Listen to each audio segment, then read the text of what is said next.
A very good evening and thank you so much for joining us on Uctv. My name is Nora Sinde. We get to highlight some of the issues as we discuss very topical and pertinent issues in Uganda right now, but issues that concern us as Christians or as Catholics. Now recently there is an exhibition that kick-started at the Uganda Martyrs University, and this exhibition is about the Uganda Martyrs Relics, really. Now, to dig more into this, we are actually going to talk with a historian of the church, and that is none other than Reverend Father John Vienna Chitolo, who is currently in studio with me. And Father, you're very welcome.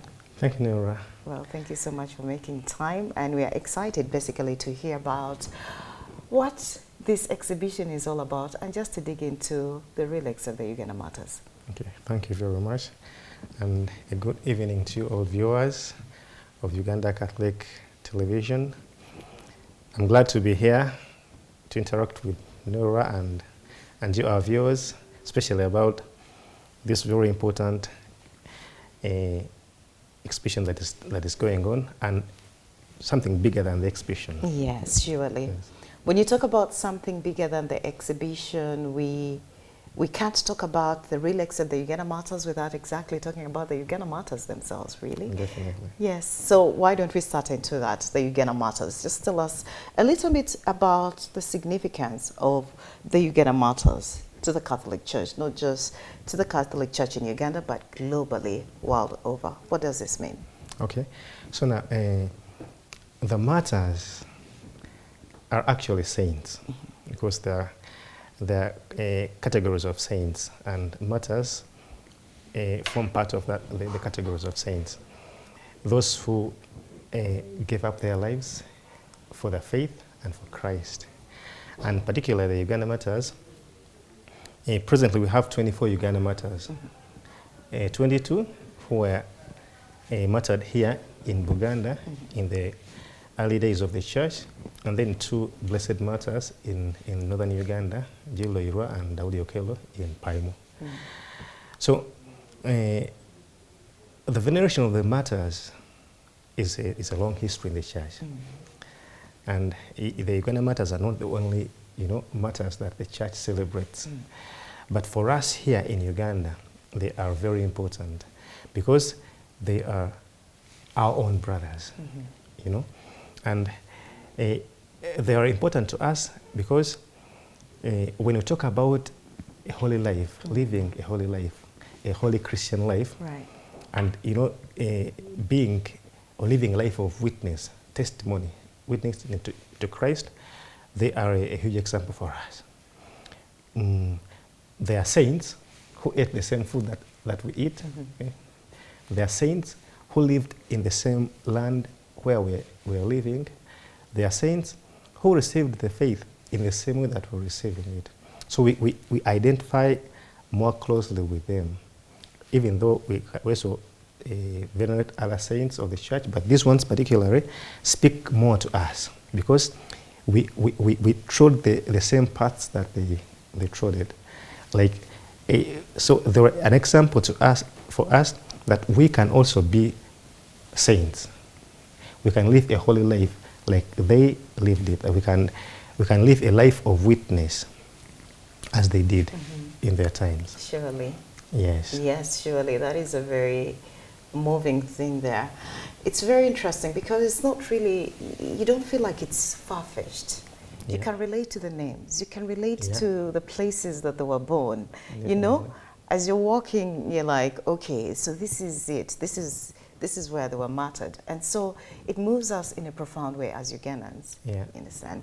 And so when we talk about the Uganda martyrs and we talk about the canonization of the Uganda martyrs, I am so glad you're a historian. Just give us a brief background of the events that led to the canonization of the Uganda martyrs. Okay.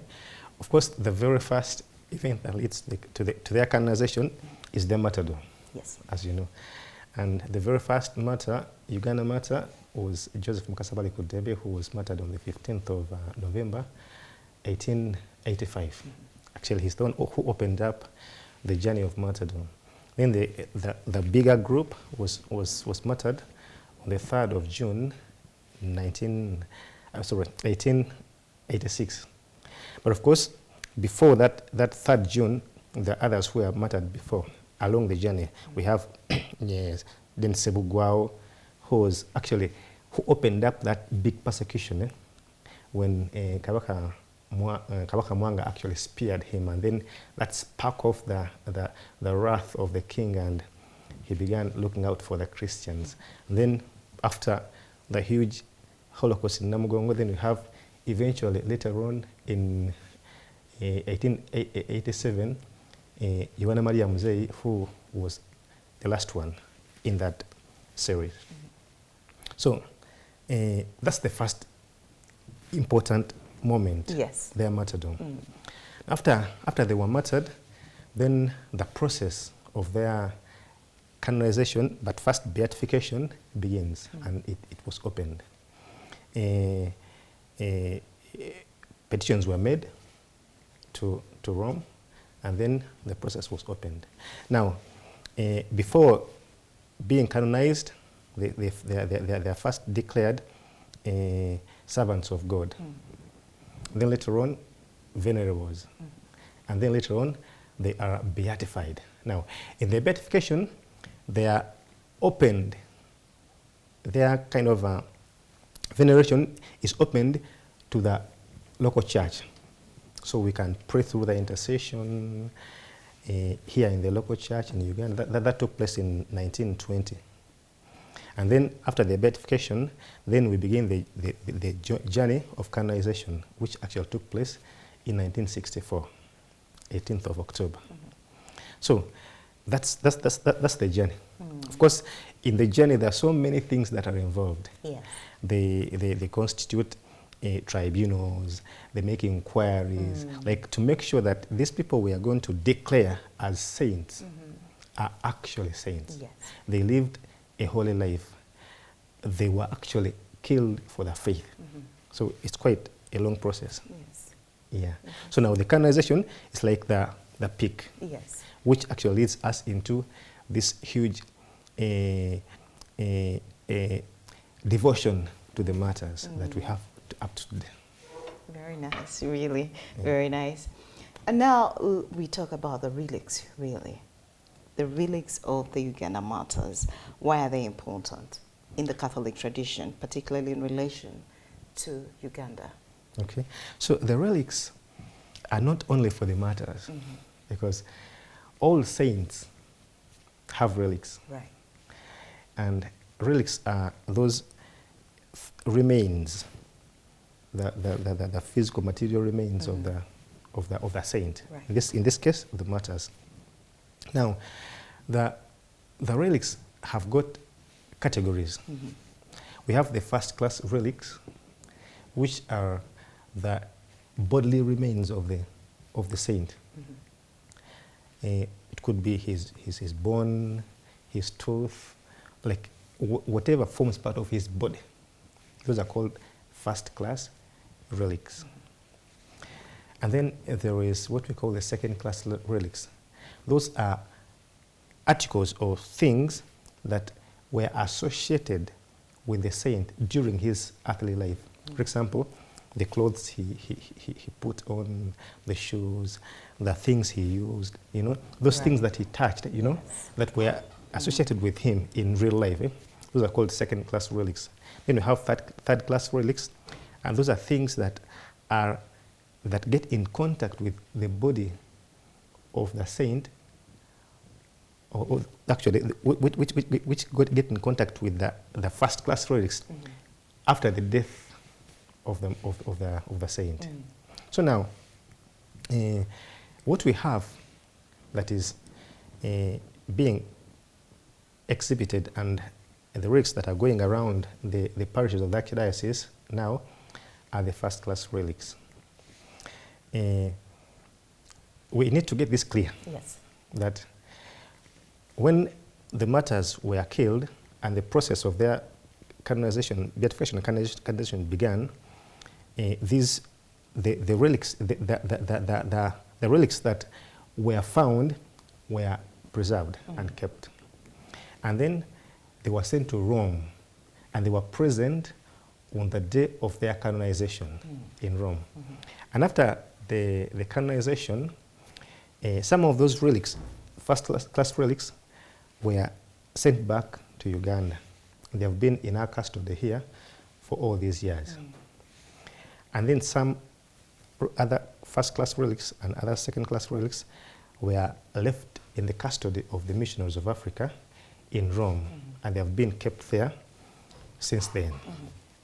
Now, when the Jubilee year for the 60 years of the canonization, as we remember, the canonization of the Martyrs of Uganda was opened, these relics that we have here in Uganda began a tour around the parishes of the archdiocese. Right now, as we speak, they are in Nabulagala. Yes. So that's part of the whole celebration. Right. And then the Uganda Martyrs University opened an exhibition, which actually also marks 30 years of the foundation of the university. Yes. So it's kind of a two-way. We celebrate the 60 years of their canonization, and then the 30 years of the foundation of the university. So this exhibition was organized by the Center for Christian Studies of the University of Nkozi. And the exhibition was opened on the 14th of last month, September, and it ran until 30th of this month of October. So now, the relics form part of that exhibition. Actually, when you go to visit the exhibition, the veneration room where we have the relics is the very last room. Now, you go through a journey of the history of the martyrs, and that journey, ends in the veneration room, where you interact with the relics in a spiritual sense. And so therefore, this journey here, which we have in the exhibition, must lead us to unite with God through the intercession of the martyrs, whose relics we have there exhibited. So they are a very important constituent of the exhibition. But before reaching to that room, there are also very important exhibits that actually are good to see. If you don't mind, take us through a little bit of those exhibits. If I take through it, will you go? Okay, so that's the trick. No, it's all right. Yes. So we have the part where we have the kingdom of Uganda before the coming of the missionaries. Yes. Like, how was Uganda? Quite a number of things there that help us to understand the kingdom, its setting and everything before the coming of the martyrs, of the missionaries. Then we have next, when the missionaries have arrived, the evangelization process and all those things. And then we come to the making of the martyrs, the story of their canonization, and then there's a video that depicts the ceremony of their canonization, and then the other testimonies of the people who were deeply involved in the process.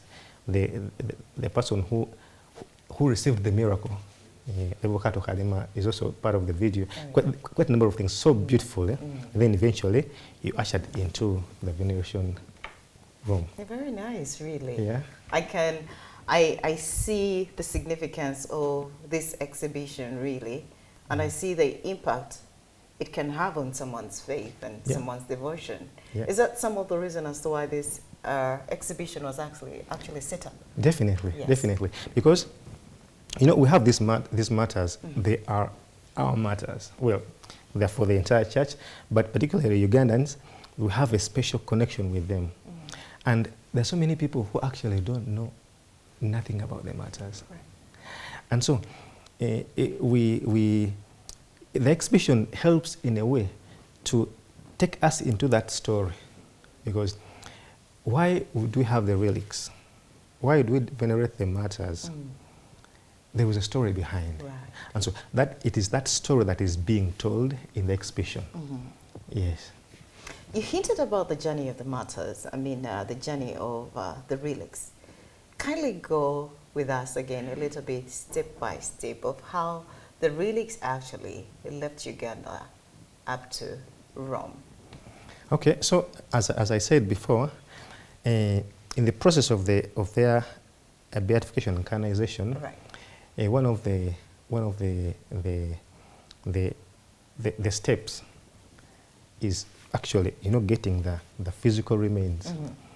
If you remember, just a few years back, in the process of the beatification of Monsignor Ngobia and Sister Medeo, there was a ceremony where their bodies were exhumed. They were exhumed. But for the martyrs, there couldn't be any exhuming because they were burnt, they were killed, they were not buried. So now their bones and the other remains were collected, were gathered with the help of the priests and the missionaries and the local people who knew the biggest details. They gathered those things. They were kept well, and when the time came, they were sent to Rome. Yeah, because they should be present at the ceremony of their canonization. Right. That's why they were taken to Rome. Right. Yeah, and after the ceremony, of course, they had to be returned. That's why some of them were kept with the White Fathers, and then some were brought to Uganda. So those which were kept with the White Fathers are the ones that we are having in the exhibition, and those which were brought back are the ones that are going around the parishes of the Archdiocese. Very nice. Yeah. And I see this has a connection with how the relics of the Uganda martyrs is helping in spreading the Catholic faith and devotion. Yeah. Let's dig a little more into this. How is it really helping in the spread of the Catholic faith? Okay, thank you very much. Now, in Uganda we have a saying that amasogo muganda gali mungalo. Yes, I've heard of that. Yes. So when you see something that helps you to dive into what you cannot see, it is very helpful. Teachers talk about visual aids, audio aids in teaching. Now, the relics kind of help to bridge that gap between the visible, us who are here in this visible world, and then the invisible. So we talk about the Uganda martyrs. Their bodies, or their parts of their bodies, are here. They connect us to the martyrs. So they help to make that connection with the martyrs. It's a point of connection, Yeah. like you've just said, between the seen and the unseen. Yeah. Through our faith.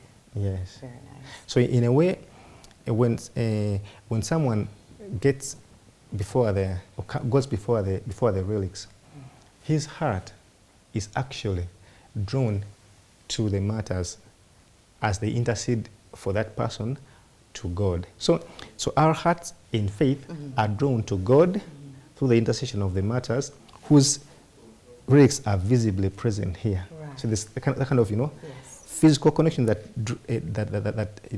draws us into the spiritual.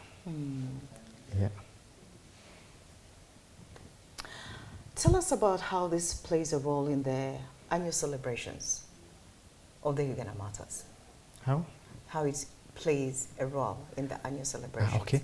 So now, if you're keen, every third June in Namugongo, the relics are actually brought out.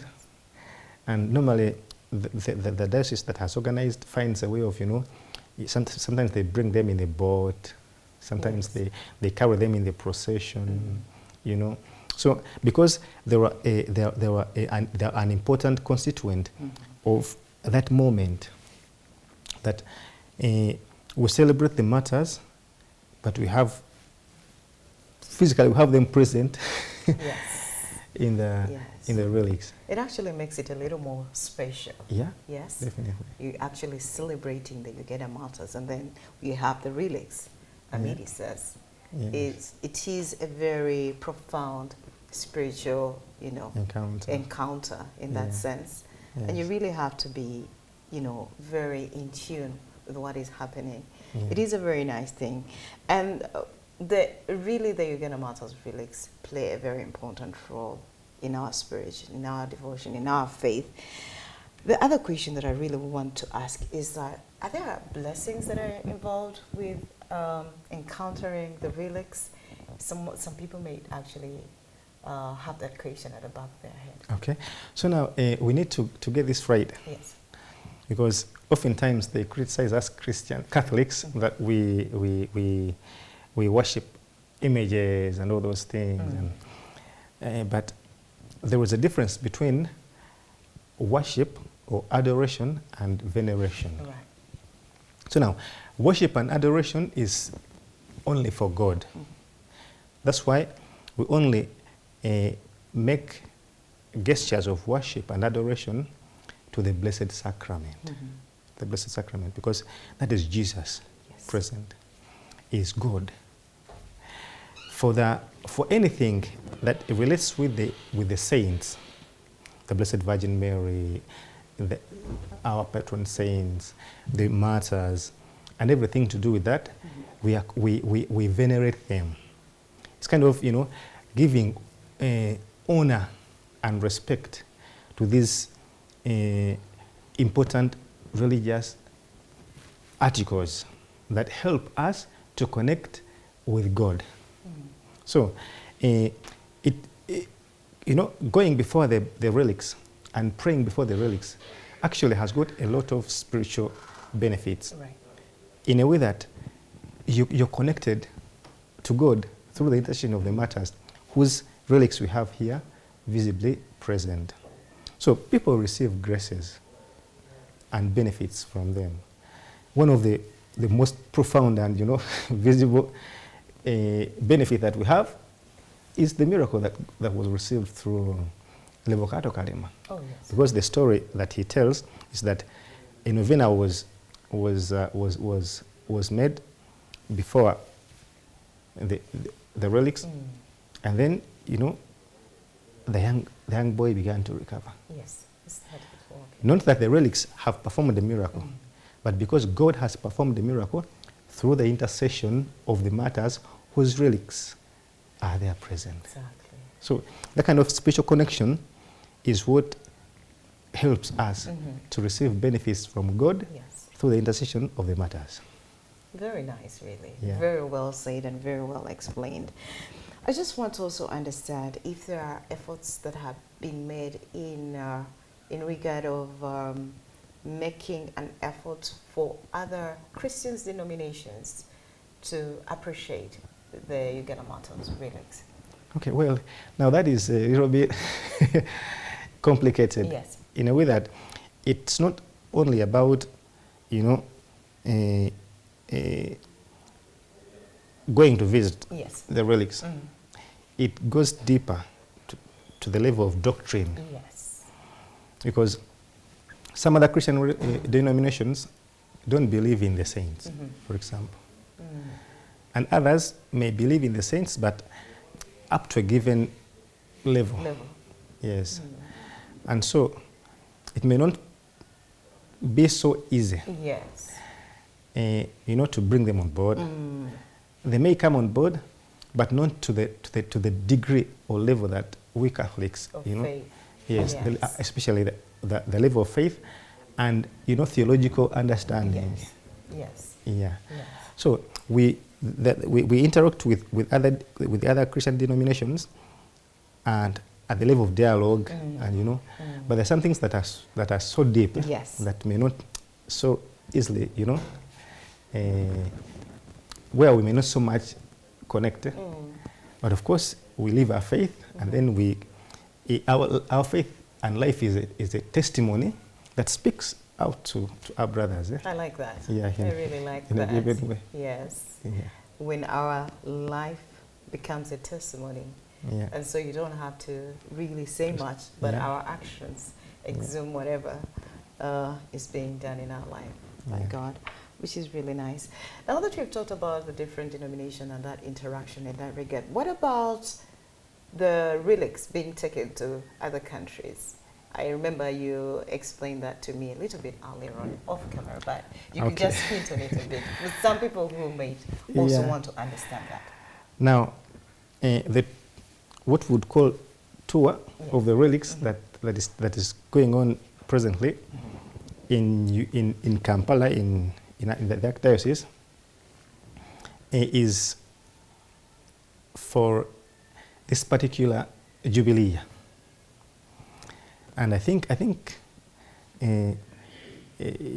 if I'm not mistaken, I may not be so correct, but I think it's the first time that they are going around. And it is particularly to celebrate the 60 years of their canonization. They have actually brought up a lot of awareness among the Christians about the matters and the devotion to the matters.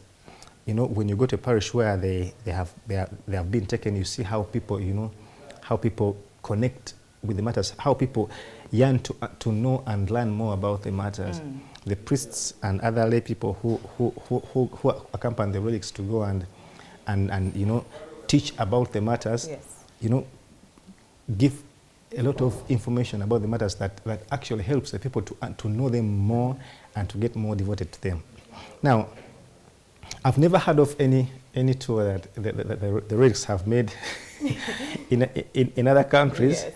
but at least what I'm sure of is that the relics of the martyrs of Uganda are engraved in some altars in churches that in other parts of the world, because in the Catholic Church, every altar of a church that is consecrated, they must put a relic of a saint as part of the process of the consecration. And there are some churches elsewhere in the world where in their altars a relic of the Uganda martyrs was placed. So the relics of the Uganda martyrs are present in other parts of the world, but not in the way that we are having them in this year here in Uganda. Yes. Yeah, I think that's what I could say about that. Yes. How could this the exhibition and this tour help in enriching, especially the youth right now, in their faith? Just help us explore a little more about that. So the fact is that the majority of us weren't there when the matters were canonized. Right. And I also wasn't there. In 1964, I was not yet born. It was 10 years before I was born. Yeah. So many of us did not have that first-hand connection with this important event. Yeah. And perhaps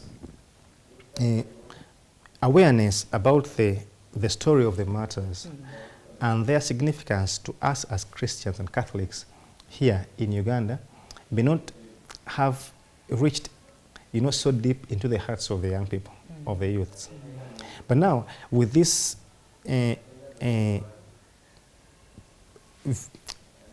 deep presence of the relics that go around the parishes, and also the exhibition that is that is organized by the Uganda Martyrs University, when people go there, especially the young people, when they go there to visit, you know, and then they are explained about the story of the martyrs and all about the martyrs, you know, their courage, you know, their deep interest and love for the faith, their quick, you know, conversion and conviction in the faith, it doesn't leave them the same. Because normally devotion comes as a result of conviction, which conviction is generated through knowledge. So this is the moment of, you know, making the young people aware of the matters, and especially their story. That will automatically, you know, strengthen the conviction and then devotion to the matters, and consequently deepening our faith in God. Very nice. Yeah. I remember one of the Reverend Fathers, as explaining to the youth sometime, was telling us about how all the martyrs are actually young people. Not all, but the majority. Yeah, the majority, Yes. most of them, they are actually young people. And who else to better emulate if you're a youthful person, Definitely. especially right now in this age and era, other than the Uganda matters, Yeah. really? It's like they speak to us more closely. We relate more with them. Now, like when you speak to the teenagers about Kizito, Saint Kizito, who was only 14 years, Yes. and then you tell his story to them. Like there's a way they will connect with him. Yes. When you talk to politicians about the story of Joseph Mukasabali Kudembe and how he maneuvered, to live his faith and, live a life of testimony in the midst of a political situation that was actually not as such favorable to his faith. And then he was able to stand his ground and, and live his faith. And the way he organized the other pages, how Charles Luanga, who was in charge of the audience hall, organized his fellow Christians after the death of Bali Kudembe.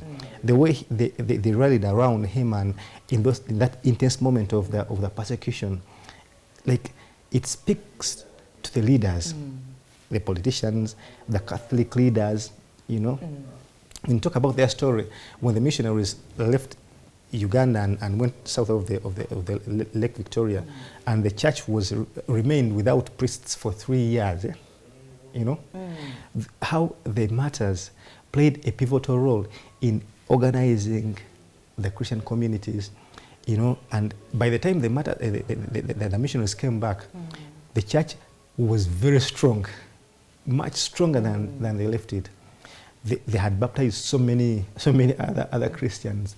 They had organized Christian centers in the palace, and Bali Kudembe, and then in Chigowa, and Hagwa, and then in Mitiana, under the leadership of Matia Mulumba, Noah Mawagali, and other small Christian centers that were being run. It helps one when someone hears that story. Yes. And is a leader, for example, in the Catholic Church, they feel inspired. Yes. They feel, moved that we too, as lay people, can do something. Oh, yes. Can actually hold the church, because actually the church is held by the faith and action of the lay faithful. Each one in their category, because the matters where we had the Matia Mulumba was quite aged, about 50 years, an example to the married people. We talk about fidelity and commitment. Yes. Matia Mulumba his story is paramount. When you talk about Yohana Maria Mzee and then Kagwa, commitment, their story is a big thing that can help, deepen and speak to each and every group of the Christians. Each one relating with at least maybe one of the matters or two or even all of them. Yeah. I think it's very deep, and it's something that really everyone can emulate when you look at it. Very inspiring, like I said, but it also very, very moving in a very profound way, especially if you engulf yourself into it and just try to use your faith and understand the lives of the Uganda martyrs. But right now, let's wrap up the Uganda Matters Relics with your closing remarks, and you could also hint a little more about the still ongoing exhibition that is still going. Okay, thank you very much. So as we wind up, I invite all of you, dear viewers, to not only listen, but take a step and go out. Visit the exhibition, because there was a lot. Trust me, if you go there, you'll never regret, because there's a lot to learn about our faith as Christians, as Catholics here in Uganda, about our matters, and about our life presently, because what they went through in their time is what we're going through right now. So I invite you to go and visit the exhibition, and also pray before the relics to God that He may also strengthen your faith, our faith, in our days, like He strengthened the faith of the martyrs during their time, which was very trying and turbulent. Thank you so much, Father John. You're welcome, Nora. It has been such a pleasure, and it has really motivated us and deepened our faith in a way. And also given us zeal to actually go and visit, really. Have you visited? I am, now that I'm going to, really, having spoken to you. We shall be glad to see you there. It has been nice, really, having this interaction as we explore the in-depth of the Uganda Martyrs Relics. Surely, it is something that we need to do. And just go and check out the exhibition at the Uganda Martyrs University that is still ongoing. It is profound, and I believe your life will not be the same. It helps. When we emulate and we see this connection between the visible or the unseen and the seen, and we have a point of contact that is just moving. I can't wait to be there, and I believe you too should take that step of faith and just go see what is there. It has been really nice having you, and it has been nice having this conversation with you. We shall really dig more some other time, next Sunday. I remain Nora Osende. Until then, have a blessed week ahead and a good evening.